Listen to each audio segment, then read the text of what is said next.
एक समय की बात है। जंगल में एक सुंदर घोड़ा और एक छोटी सी चिड़िया जंगल में रहते थे। घोड़ा बहुत ही बलशाली था और अपनी ताकत पर गर्व करता था। उसे लगता था कि वह ही सबसे शक्तिशाली है और कोई भी उसका मुकाबला नहीं कर सकता।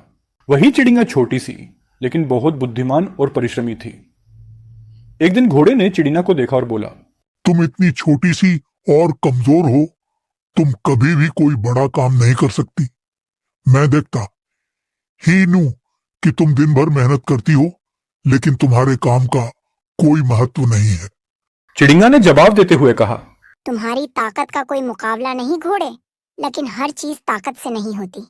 कभी कभी बुद्धिमानी से भी काम हो जाता है। घोड़ा यह सुनकर चिड़िया का मजाक उड़ाने लगा।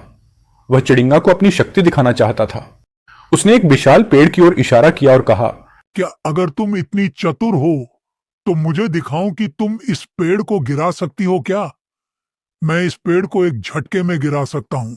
चिड़िया ने चुनौती स्वीकार की और कहा, मैं इसे गिराने के लिए समय लूंगी, लेकिन मैं यह काम कर दूंगी। चिड़िया ने उस पेड़ के तने के चारों ओर छोटे छोटे घोंसले बनाने शुरू कर दिए और वह रोज उस पेड़ के नीचे बैठकर धीरे धीरे उसकी छाल और तने को अपनी चोंच से काटने लगी।